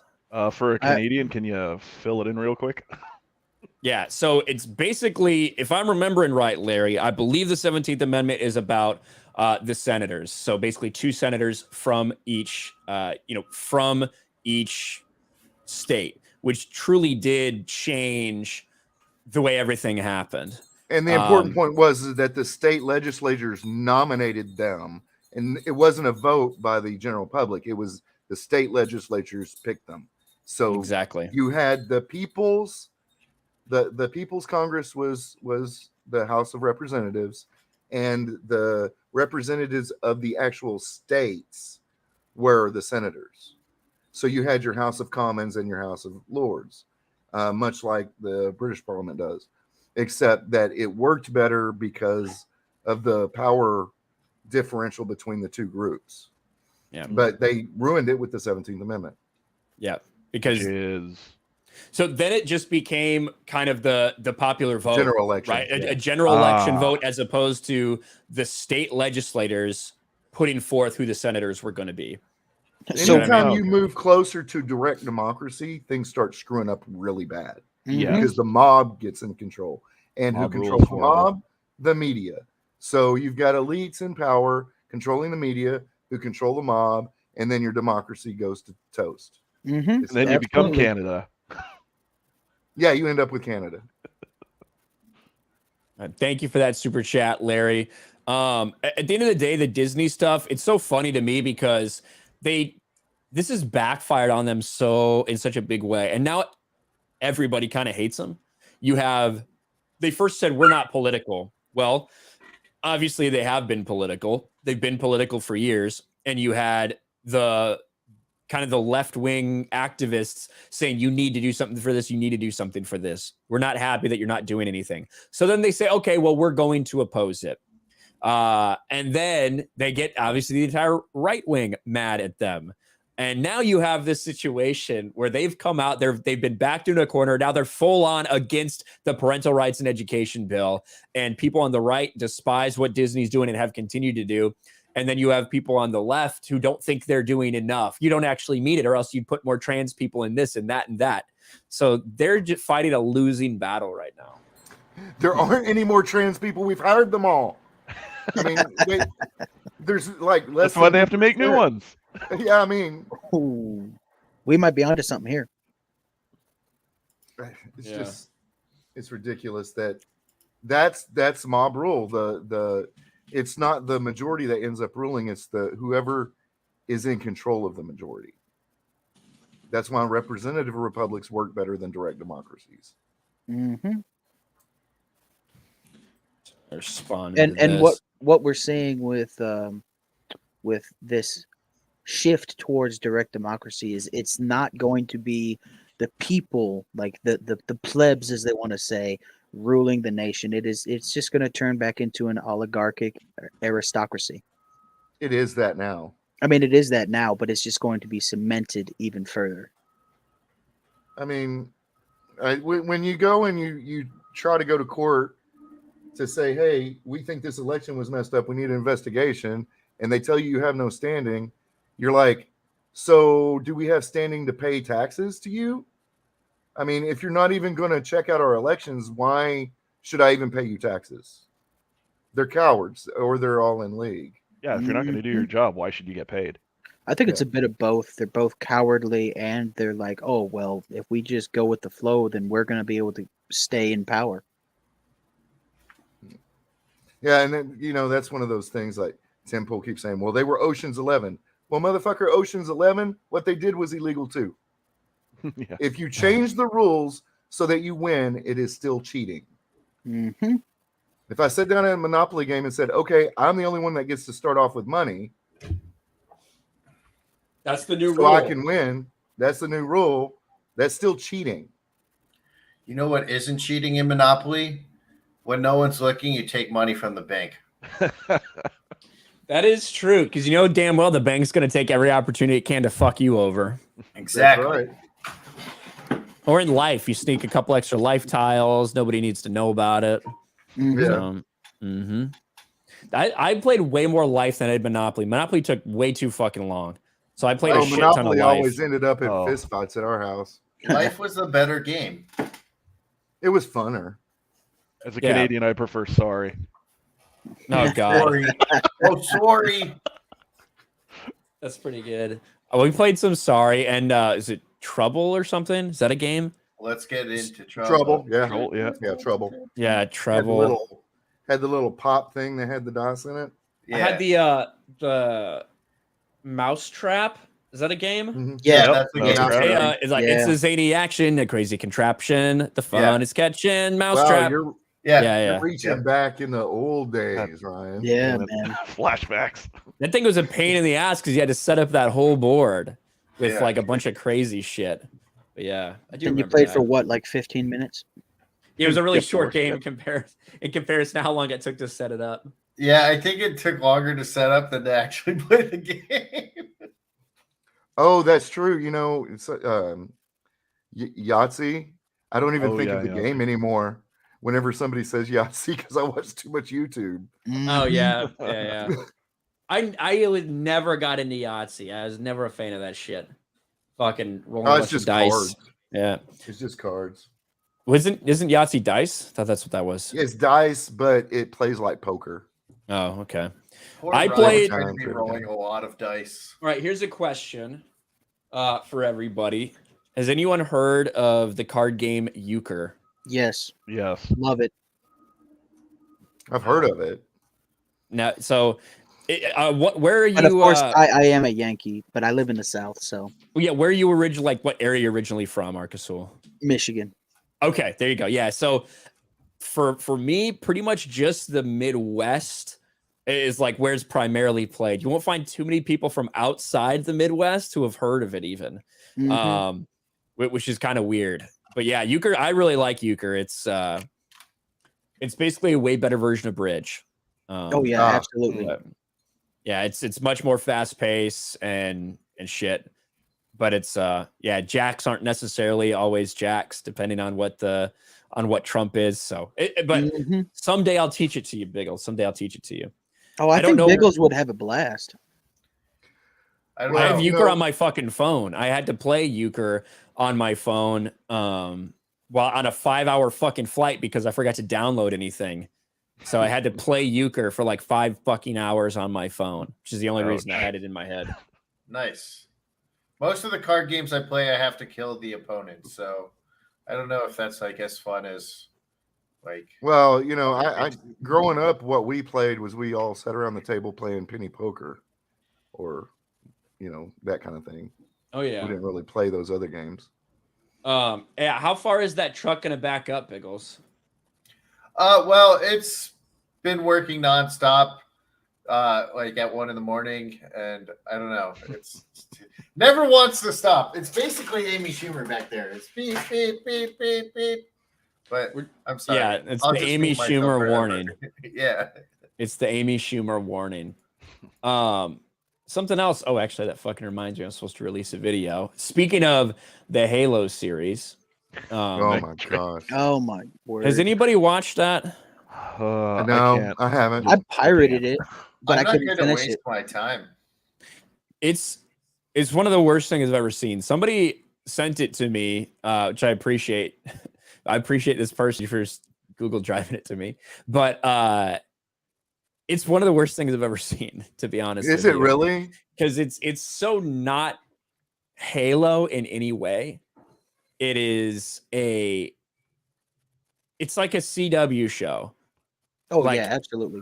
I heard the Master Chief was out of his suit for the whole second episode. He was out of his seat for probably without other than 5 minutes of the second episode. Master Chief was out of his suit. God damn it! And the first episode is when they show his face. Like, it's not earned at all. And then he's not in his helmet basically the entire second episode. Even as bad as Halo 5 was, they still got it right where like I remember there's a cut scene where he is like putting his helmet on, and you don't even see the back of his head. You don't see anything. It's just, yeah, he can take his helmet off. He's a human. He's not going to be stuck in a suit the whole time. But even Halo 5, as bad of a game as that was, they still got it right. And then the first freaking episode of this show, they just nuke themselves. Well, didn't I read the guy said that none of them ever played the game or researched the game? They just talked to the studio about the backstory. That was it. They took a pilgrimage to 343 Industries. Yeah, and the guy later tried to clarify, be like, no, we just started at the game and, took it from there. But there is so little that reminds you of this game. The opening sequence, the battle sequence, some of the weapons are kind of like Halo, and they try to do from the face mask. But besides, like, all the bad CGI, all that shit, the lack of attention to detail in regards to editing, it is an interpersonal drama story where everyone's constantly talking about, like, their feelings and shit. Like, it's a fucking CW show. Oh, like, no way. That's what it is. My favorite thing is Uche on Twitter. So episode 1, he's like, this is great. It's everything you could want from a Halo show that's non-canon, right? Of course he would take that take. And then hold on. This is the best part. Episode 2, Uche's like, this is not the Halo way. How dare you? And he turned on it, and I was like, yeah, Uche, go Uche, turn on them bastards. Well, all right. So, Lord of the Rings, Wheel of Time, Halo. I mean, this is why I write my own stuff. I mean, I'm going to do it right. I trust myself. I don't trust any of these people with anything. My a friend of mine asked me, he goes, if they took one of your stories and gave you a dump truck full of money, how much would it take for you to release creative control? I'm like, I wouldn't for anything, because that's my work. They're fundamentally, the guy who did Wheel of Time said, I don't like the characters, so I'm changing them. Yeah. Wow. He really did do that, didn't he? Yeah, he said that outright. I don't like the main character, so I'm changing him. It doesn't even matter that the magic system is based on if you're a female, you have this type of magic. If you're a male, you have this type of magic. Right. It just that doesn't matter, I guess. So let's just shoot ourselves in the foot. Well, and it's all about the message, the agenda, the message. Now you can understand my political leanings, my views, my everything about me deeply if you read all of my stories, but it's not a message. It's just a perspective, and I try to explore things I don't like or I don't agree with in my stories, because that's how you learn and grow is to have, to look at things from different perspectives. But these people don't. They're like, this is what I want to do. This is the message I want to send, and I need a vehicle for that. So what can we rape and pillage? Mm-hmm. That's it. But we also have to remember this, what they're doing to Halo, the Wheel of Time, Rings of Power, what they're going to most likely do to The Hobbit. This is just them doing it on a grander scale with a lot more money. They tried to do this with Avatar: The Last Airbender, the live action. They tried to do this with Dragon Ball Z, the live action. They did this with Aragon, that shitty movie. So they were doing it to smaller IPs, and now they're just, we have so much money because we're this mega corporation. We're going to go ahead and just do this anyway. Like, this is how bad it's gotten for them. Tell me if you guys think this smacks of desperation. They released the first episode in its entirety on YouTube for free. Oh wow! On Paramount Plus's YouTube Jeez. channel. It's got 160,000 views over 3 days. Wait. Hold on. Is he talking to his team? Silver if team. he is, Clear the it's perimeter. fucking blue team. I know. This is the silver timeline. This is non-canon. So yes, it's not the blue team. It's silver team. So they didn't even have any faith in it if they said it was non-canon at the outset. Yep. Miranda Keyes and her father are race swapped. God damn I thought that was Sergeant Johnson when Keyes first showed up. I was like, "Oh, is that Sergeant Johnson?" Then no, it's not. It's just a race swapped Keyes, and it makes no sense. And then Miranda is like wanting to like bridge the gap. Like, was she trying to like bridge the gap between the Covenant or what? Like she's trying to understand the Covenant more, like, and understand kind of what motivates them so they can defeat them, like that type of thing. I thought Miranda wanted to follow in her father's footsteps and be like the best admiral there ever was. Like, I thought that was Miranda's like mission and goal. Yeah, I don't know. And then Soren 066 is race swapped in this. He's race swapped in episode 2. Well, how did we expect them to do a show that where most of the characters you cared about were basically, I don't know how to put this.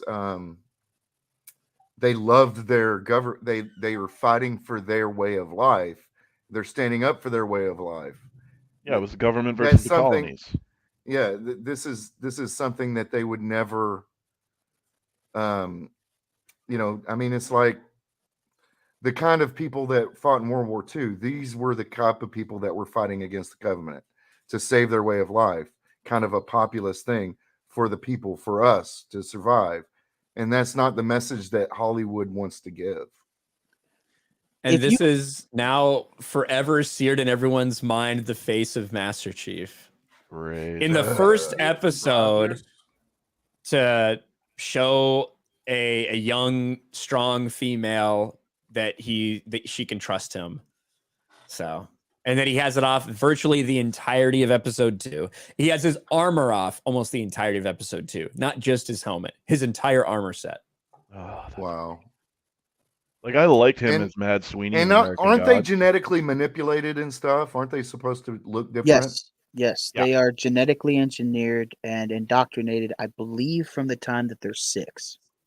Oh, 5 or 6, yeah. Yeah, the Spartan 2 was. The Spartan 2. Spartan 2 and Spartan 3 projects were indoctrinated children. The original Spartan 1s, which is Sergeant Johnson was a Spartan 1, they were military personnel that were already like good candidates for the Orion project. Then you have Spartan 4s, which goes back to just using military candidates. Right. Which is Fire Team Osiris. Yes. And that was, I hate Locke. I wish Locke would have just died. I never wish that Chief would have saved Locke. I don't know. I actually like Fire Team Osiris. Well, Locke and Buck. Oh, Buck's amazing. So they have like the intro. I actually like. I wish that this intro was all they showed of him. And I'm not going to play too much of it because I imagine, even though it's on YouTube, I imagine it'll get me. So you can see like the scars and the shit like that on him. And they show like the back of his head. You know, they kind of have this thing where like the armor's almost sand and like forming around him type of thing, just for like an intro, and then he gets fully like decked out. I think that's all they should have done. Like, okay, he's out of his armor. Like, you still have a mystery of what his face looks like, but you can see him out of it. That should be like the most we see, the most glimpse that we see of Master Chief. Should be. There's no reason to show his face. And now they're setting the standard that you're going to see his face more often than not in this. First 2 episodes. He's barely in the first episode, to be honest. It's really about that little Asian girl. I think they're just going to do a Witcher thing. They're going to have him there in the first season, then they'll phase him out for the second season. It'll be all about her. And see, that's one thing that I do have to say Halo 5 got right, because you're playing as Team Osiris. you're going after Master Chief, so it makes sense that you wouldn't play as Master Chief for the entirety of the game. Right. But this just doesn't make any sense when you're doing a first season of a Halo show. The first 3 games were you solely played as Master Chief. You were the Master Chief. It doesn't make any sense to me. Yeah, and from the very beginning, I feel like they're deconstructing him as a character. For sure. We don't know anything about him. He drops into combat. He fucking wipes out a bunch of elites and Covenant forces, and there's like one survivor, and he's asked to go retrieve this thing, and he touches this thing, and he's already doubting himself and what he should do, what orders he should follow, and he doesn't know why, and he's like, oh, I'm getting flashes of my child and all this stuff. Like, we don't even know him. Like, you just introduced him to the series, and all of a sudden, like, everyone's trying to kill him except Halsey's trying to protect him. Halsey and the other Spartans are trying to protect him, but everybody else wants him dead. Everybody else hates him. Everybody else wants him gone from the get-go of this show. That's He's weird. Now, It's so weird. Ryan, you were in the Navy. Explain Yeah. what a petty officer is. Well, a petty officer is the kind of middle bracket in terms of enlisted. So Because he is a Master Chief petty officer. So Right. explain where he lines up. So if you're talking about traditional Navy, and I'm not super up to date on Halo lore in terms of if it means anything else more significant, but Master Chief Petty Officer is the highest enlisted ranking you can have. So in terms of enlisted sailors, so non-officers, Master Chiefs, if you make Master Chief in 15, 16 years, you are hot as shit. That's not normally a thing that you even get that soon. It's someone who's been in a very long time and is very accomplished and highly respected. Okay. I believe in the Army and Air Force, they're senior Master Chiefs or something like that. Master Sergeants, I believe. We have Master Chiefs. They're see. seniors. It's about the same for the Canadian Navy too, except we just have petty officers and chief petty officers, and there's class 1 and class 2. So with all of that in mind, we can extrapolate that in this alternate universe where the UN, the United Nations, becomes the UNSC, he would have been at the top of his game for an enlisted member of the military. But he's also a part of basically the Black Ops, being a Spartan, Yeah, he's special specifically operations. being a Spartan 2. So he wouldn't have been taking shit from anybody, really. The only people that would have been able to tell him what to do would have been admirals, right? Who can tell what a Master Chief can do? Well, in theory, even like the most junior officer could. It doesn't work that way, though. It would never work that way. Because those guys have been there. They've seen it all. They've been around 20 years. They know their shit. So yeah, realistically, you're talking about 06's, taking Master Chiefs under advisement for what they should do. That's kind of how it works. But we do have someone else here. This is a freaky fucking mask. Heath, what's up, man? Ahoy, land lovers! It is I, Heath, the ambassador to the Nation. Yeah. Like a gay Skeletor. What's up, man? What's going on, guys? Hey, man. Hey. How you doing? I'm doing pretty good. Phone's been having issues, so that's why I'm an hour late than usual. Can I hold on? I can hear an echo. Yeah, it's coming out of your phone, I think. Yeah, let me lower my phone volume. There we go. Check. Yeah, I can still hear it echoing. Is it on speakerphone? Yeah, it must be on speakerphone. Kind of, sort of. Yep. I'll mute my mic. Kind of, sort of. The mic sounds fine, but yeah, I can kind of hear myself echoing when I'm talking. But Heath, we'll let you get in on this. I don't know if you've been paying attention to the Halo stuff at all, but what do you think of the controversy surrounding Halo? 2 words: Paramount Plus. That's all you need to know about my opinion on that. So shit. Yeah, I mean, I think that I thought it was going to be really bad. I wasn't prepared for it to be as bad as it is. It's like legitimately, it's a CW feel to it. It's John hooking up with somebody he knew from back in the day to try to get grounded and where he's at and coming to terms with everything.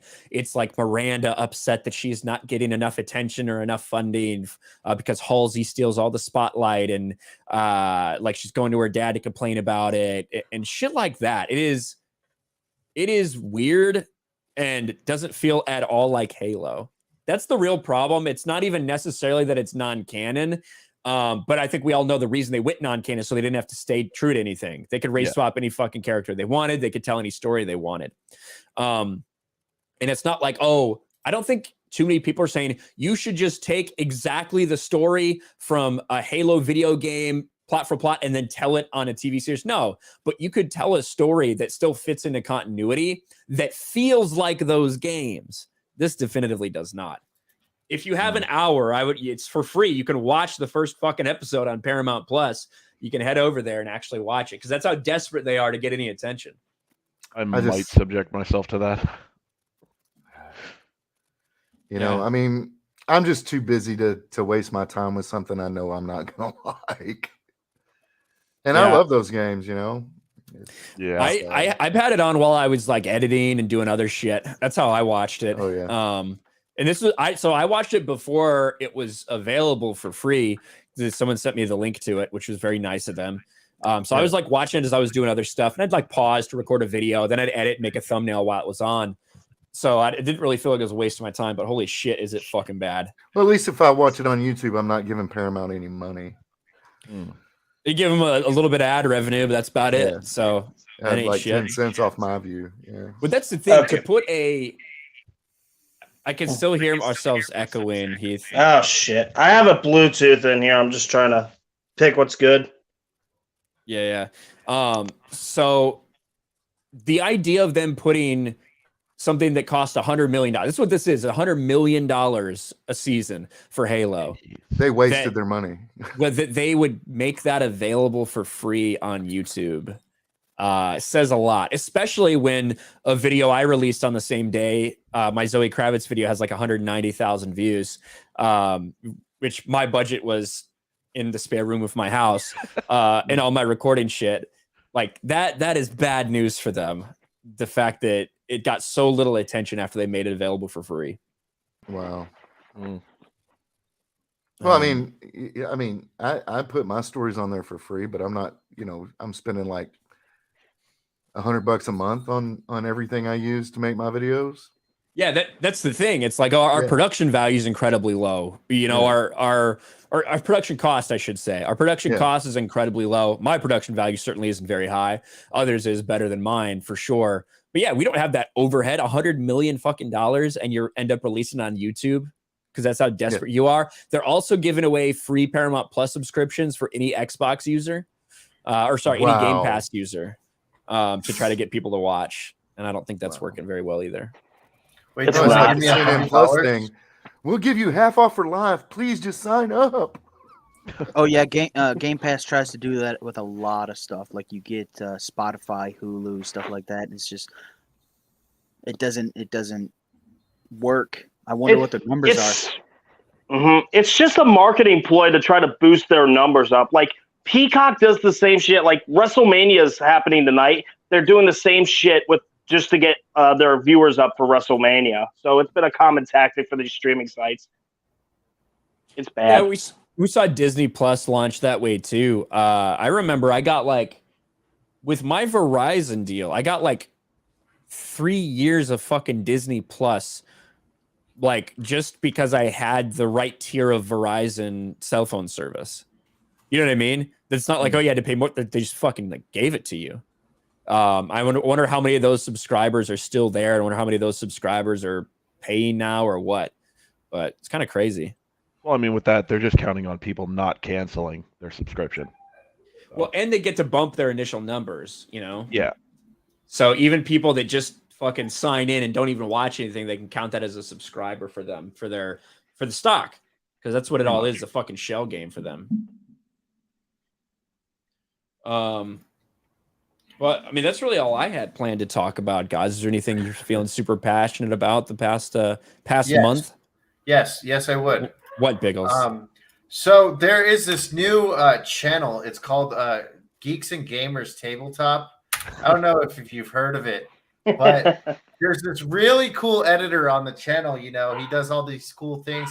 He adds little memes in there. Yeah. Oh, that's me.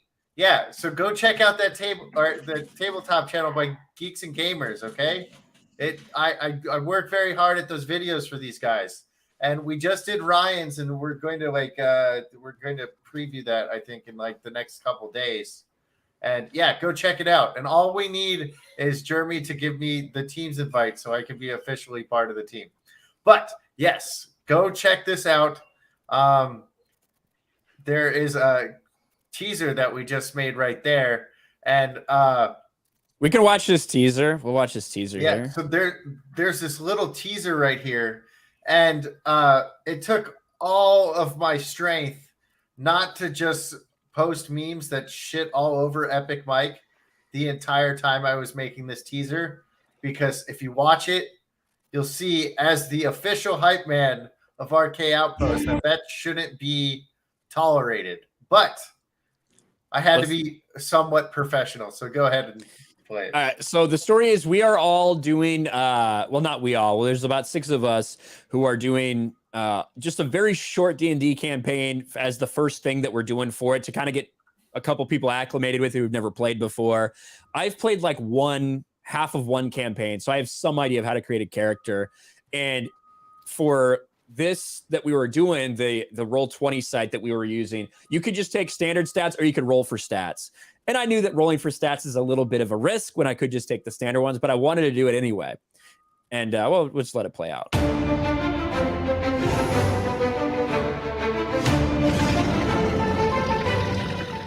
You do have a little bit of experience playing role-playing tabletop. So if you want to do rolling for your stats, if you feel like you want to be risky, you can. Let's roll for stats. That'll make it more fun for the audience. Let's roll for stats.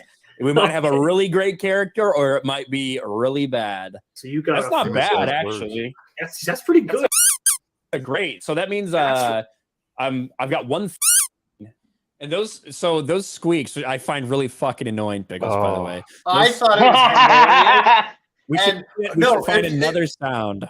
I think the best option is just drop the audio for it. Do it. It's a Gundam does, and just have it go. Wah.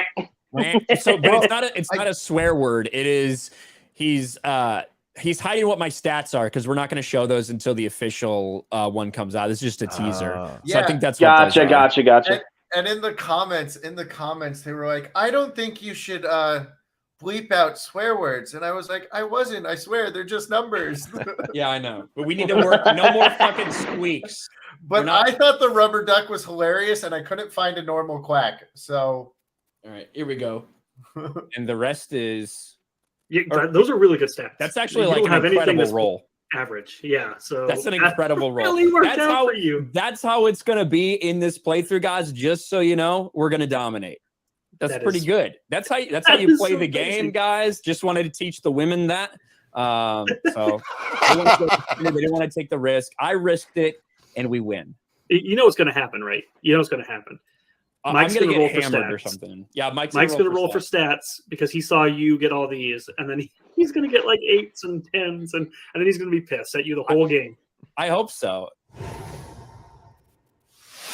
An hour later, Ryan did do this.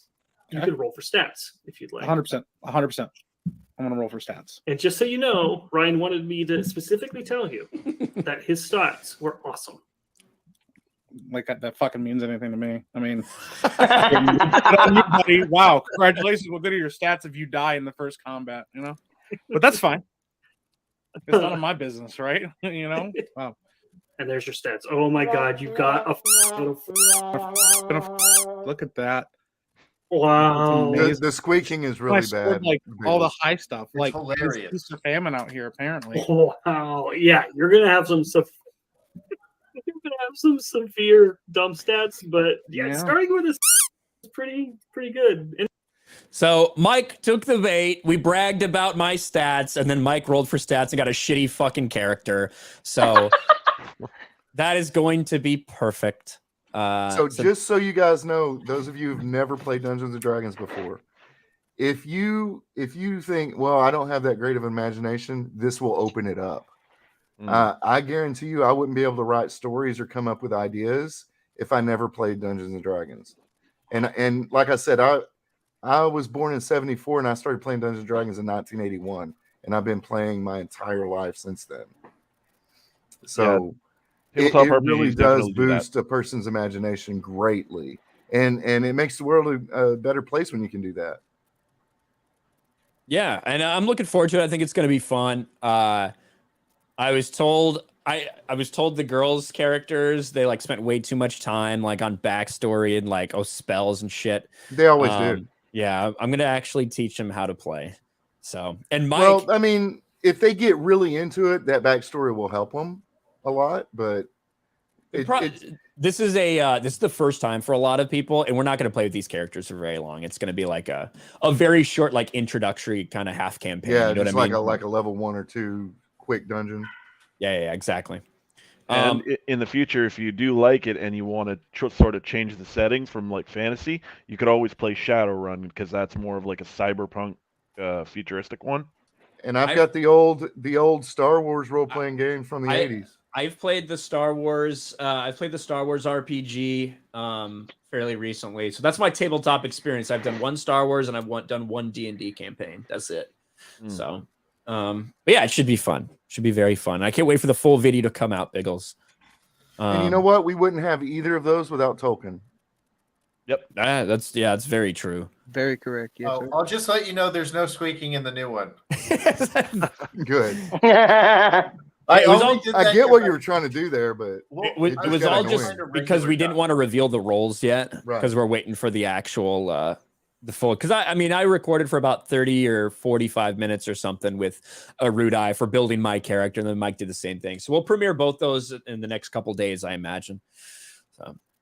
Graph Tanker 98 for 5. Amazon better be paying attention, because this is a small taste of what's going to happen to the Rings of Power. Rings of Power is going to be far worse because it's been around for. I mean, the fan base is bigger. The fan base has been around for 4 times as long as my Halo. grandfather was a fan of Lord of the Rings. Yeah. Well, it's not so much just that it's the fan base is bigger; the fan base is more widespread. Because they translated that into what, 53 different languages. Mm-hmm. It's so multi-generational. That's a global franchise. He is the father of fantasy. Tolkien is the father of modern fantasy. Yeah, pretty much. I mean, everything that's fantasy oriented was built off of Tolkien's work. It just was. Game of Thrones, Wheel of Time, everything. I mean, the reason why we call elves like elves with a V instead of an F, I mean that's Tolkien. It's because he liked the way it sounded. Yeah, used to they called them elves. Elves. ELFS. You made a plural like helpers. Elves, yeah. Blabbering Collector is playing as well. She says it took her an hour. All I know is that the day that the fucking women went, it all went like way over time and shit. I know that. I know that we set an hour aside for everybody, and the day that all the girls went, it's like, oh, we have to reschedule because 2 of them took like 3 hours combined. I do know that. Oh, wow. Yeah, X-Ray Girl was actually pretty quick because she was like, I did no research. I'm just going to pick things on the fly. Go. So her character's kind of like crazy. But are y'all going to be doing voices and things? I don't know if we're going to be doing voices. It'll be up to each individual person, whatever they want to do. I'm not going to do, I don't think I'm going to do an accent. I'm just going to be a persona. So, well, my son is pretty a naked cat, and he actually will go and buy costumes and he'll do voices and he'll really get into the acting part of it. And that helps him to like come out of his shell and interact with people a lot better. And it helps him in his daily life that way. You know, it gives him a little confidence. I do a voice, but whenever I try to like be like stronger, right? I can't do it without doing like my normal voice. And people just are like, oh, is that the same person talking? like, yes. Well, the last game I played, I was a cat character at Tabaxi, and every time we would go into a building, I'd walk over in the corner and spray the corner. You know, that it's just you get into it. You think about what would be fun, and you just, you know, that kind of stuff. It's your acting. You're doing what those people in Hollywood do who are miserable, and you're having fun doing it with Well, a it's group of essentially people you improv. trust and have fun with. It's great. I think that I said it in my character creation. My entire goal of the playthrough is probably just going to get on Mike's nerves. That's like going to be my goal throughout the entire thing. So Every campaign has people like that. Promise. Mhm. Oh yeah, I mean I'm chaotic neutral. That's like the definition of me anyway. Yeah. So there you go. Me too. That'll be fun. I am looking forward to this. Like I'm looking forward to Erudai, like being a DM and seeing an actual good DM, because like I tried playing Dungeons and Dragons, but my friends that tried to be the DMs, they would use the same adjectives, the same verbs, they would use like the same words to describe actions. And like I would try to get into it saying that I'm gonna try to attack this ogre's like knee, or attack his Achilles heel, or like I'm gonna do this specific thing, and he's like, okay, so you're just gonna attack him, so roll and see if you hit him. And it's like, come on, man, let me have some fun. See, if you're going to go for the ankle, you're going to be like, all right, well now because you're going for the ankle, you have disadvantage. But you know what? Because you have disadvantage on this and you're going for a specific part, go ahead and add a D6 to your damage after that, right? You reward the players. You don't just be like, oh, this is just a normal roll. There you go. You're specifically aiming for a certain spot, right? Yeah. So what exactly? My experiences with D&D have been lackluster, to say the least. Well, a good D&D campaign should have a foundation of creativity. If you're not an adaptable DM, because your player characters are never going to go where you think they're going to go. They're never going to do it. So you have to be adaptable, and you have to have that creativity as a base to be able to adjust what you're doing and make it fun for everybody. That's really the DM's only job, is to guide the campaign, not necessarily be an adversary. Mm-hmm. I mean, sometimes he's got to help you too. Like if all of a sudden you guys do something that no one would have even thought about doing necessarily, and get yourselves in a shit ton of fucking trouble, where like your party's gonna get fucking wiped, the DM's kind of has to find a way to save you the right way. So yeah, and make it fun. Total party kill, man. Kill them all. Who cares? Yeah, like, and then right, after guys, you come out of it, I've been in those situations where somebody did something like that, totally off the wall, and it turned out to be like the funnest thing we did. You know what I mean? Yeah. And that has a lot to do with the dynamic of the players and the game master. Yeah, hell yeah. Like Baldur's Gate 3 has like over 1,000 different options that you can do for some of this stuff. Yeah, I have that. They have all this stuff. And if you're a drow, like if you pick a drow, you can skip half the stuff and go straight to the last boss, and then kill the last boss and not warn anybody. Be like, all right, I'm out. It's fucking awesome. Yeah, there you go. When is that full game still like needs to be released, and when is it actually getting all released? So it was supposed to be released in this March. They're like, no, we're nowhere close. Maybe 2023. Damn. Yeah, Wow. but they just added barbarians, and like I want to play it, but I want a group of 4. How much actual, like, hey, if you just play through it in that, you know, basically the beta that you have to pay for, like how much time is it? Their early access. Well, they just added a new part. It all depends on what you do. Like if you skip stuff, if you go here, if you're like a stealthy character, you can sell through, never get like a lot of the engages now. And now you get the experience for it as if you would have gone in. The fastest you can do it in, I've seen, is 5 minutes. And you just use long jump and feather fall. Steph, can you get the great thing about that game though is that it is one of the first Dungeons and Dragons games based on the tabletop that actually incorporates a lot of the rules into it. It feels like Dungeons and Dragons, especially if you have multiple. Because I got the early access at the same time my son did. I bought it for both of us, and when you're playing together, it does have that tabletop feel to it. There's Solestar, SOLTAR, I think. That's another one. It just came out, and then it has, you can make your own maps. So people have already made Curse of Strahd on there and everything. And it's almost all of the 5e rules. It's even more based on the rules than Baldur's Gate 3. Yeah. But it's a lot of fun. I love D&D, and I love everything that goes with it, you know? There you go.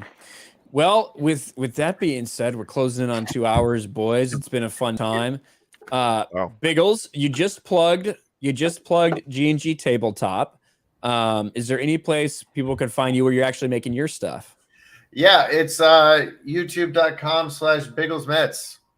And you can see me. I'll be putting out, I have like 3 episodes that I have to put out for Road to the Show, which is MLB The Show. It's the creative player. I'm currently in AA, and I'm not doing well. I'm hitting under 300, but I'm playing. When did that release? Yesterday. It released yesterday. I already have 3 videos recorded. It's about 30 games I think I have done so far in AA. I just hit my first home run. Then you can see me on twitch.tv/Biggles_Mets. I'm on that a lot. I'll probably be on. Is there another Biggles Mets with no underscore? That is my old one actual channel for YouTube. But no, I like the underscore because I put a space, and I know Twitch, when you put a space in it, sometimes it automatically puts an underscore. So I just put it in there. There you go. Nice. Make sure you guys follow Biggles. Mike likes tacos for $5. Got to go fix stuff. Can't wait to see Chief beat the Covenant's patriarchy by smashing women's beauty standards. Nice. Thank you, Mike. Appreciate that. Storyman Jack, what are you up to? Where can people find you? I'm on YouTube, Storyman-Jack. Right now, I'm currently working on 2 episodic storylines. One is a science fantasy about a group of colonists. They go off. They can't find any place to colonize, so they return back, and it's been like 3 million years. It's basically the Adam and Eve story, except Adam and all the crew are the biblical characters. The bad person on the crew is Lucifer, who's a woman, and they have to get kicked off the Eden and repopulate the earth or take over the whatever. I'm on the 8th episode of that. It's going to drop to Monday. And then I'm also working on another noir series. That story dropped yesterday. And it's, urban fantasy noir. So it's a detective investigating werewolves and things like that. So Nice. I'm really happy with the way everything's going, and I'm getting better at my production. Hell yeah, man. Sub to Storyman Jack. Heath, the ambassador. Where can people find you, man? What have you been up to? So first off, I want to apologize for being late. I had my phone turned off, didn't get the notification. But I just want to say it real quick before I get to my channel. If you're one of these people, like in the chat right now, I'm looking in the chat like this Denzel, Michigan guy who wants to come on this channel and start spreading some bullshit about Ryan being racist because he made a joke on a review video. If you're that offended by him, go somewhere else. Don't come in here and make yourself into a much bigger asshole than you already were to begin with. That's all I got to say on that front. But on to the brighter news. You guys can find me here on YouTube, Heath Nation 2465. I've been popping out shorts left and right. Mostly pissing off people like that Denzel asshole in the comments. And the reason you are seeing me on a phone right now is because I have work going on my computer for my next big movie project. They took weapons out of Fortnite. I'm having a fucking blast playing that game. So be on the lookout for some new content in the future. I'm also coming up on my 13th anniversary on YouTube, so be on the lookout for something special in that department. I can also be found on Twitch, where I can stream a plethora of things from the typical Fortnite. I was actually streaming Elden Ring the other day. Nice. Got my ass torn up. I had the samurai skin just like you, Ryan. I've been getting my ass chopped.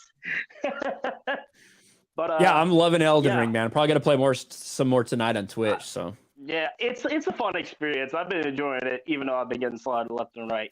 So until then, I say to thee, good night and goodbye. There you go. Heath, the ambassador. Make sure you guys go follow him over there at Heath Nation. We also have Arcasul. Where can people find you, man?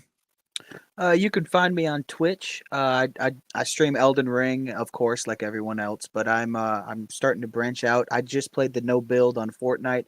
That's actually a lot of fun. I just started streaming Tiny Tina's Wonderland, which is the latest installment in the Borderlands franchise. I like it so far. It's too early to tell, really. I mean, if it's going to be as bad as Borderlands 3, I don't know. I don't know if I'm going to like it, but I'll give it a shot. Also, I got a YouTube channel that's not ready yet, but I plan on doing movie reviews and doing book reviews and things like that of franchises and stories that I think are decent and ones that I like. Like I plan on doing a movie review of Blazing Saddles, one of my favorite movies. Nice. I also plan on doing a series of movie reviews on all of the James Bond movies, and then at the end of that, like going back through and comparing and then giving my final answer on, like, is Dr. No gonna be good, or did it not hold up after watching all the rest of them? So that's going to be interesting. I still have to get that planned out. I got a couple friends that I might do like dual co-hosting movie reviews. That should be fun. But yeah, I will let you all know when that YouTube thing kicks off. But right now, it's just part-time on Twitch. So hell yeah. I also want to say thank you, Ryan, for having me on, and thank you for all the other panelists. It's been a lot of fun. Awesome, man. Yeah, good to have you on. Looking forward to the next couple it was months. great to meet you too. Yeah. Hell yeah. And then, of course, the man who never has anything to plug, Patty. Yeah, no, same as always. Got nothing to plug, but shout out to Fatal J there. What's going on, Fatal? There you go. Yeah, Fatal J's in the house. Fatal J's been talking a lot about Black Elves in Lord of the Rings. I've seen a lot of those videos on Black Elves in Lord of the Rings. So shout out to my man, Fatal J. And, you know, again, yeah, someone brought up people in the chat. Yeah, there's a lot of fucking haters. That's just the way it is. It's always going to be that way. It's likely never going to change. One thing I will say is I've been trying to restore my image. I've been trying to restore the Black community's faith in me, Denzel, Michigan. So what I've been doing is I've been extensively covering the Black on Black crime that we witnessed at the Oscars, because I want to help your community heal, brother. That's what I want. So I've been doing my best to make sure I make a lot of videos on that. Just one more thing on that. Did you guys see when Jesse Waters was kind of interviewing Mel Gibson, and he started to say something, Mel just started cracking up. It was crazy. It was hilarious. You guys should see that. That's right. But I want to say a big thank you to all these guys here. Again, we said near the beginning of the stream, but you know, all these guys are the supporters at the highest tiers, whether it be Patreon or the channel memberships. And I appreciate the hell out of them. And we do these streams once a month. We missed the last Saturday in March just because I got so busy. So we did it in the first Saturday in April. We'll be back here April 30th. So that'll actually give us like 4 weeks in between. So that'll be perfect. Back here April 40th on this channel with another supporter stream. So thank you guys so much for being here. Thanks to everybody in the chat. Thanks to Steph from modding the whole time as well. And that'll be it for us. And we will talk to you later. Bye, everybody. Bye-bye.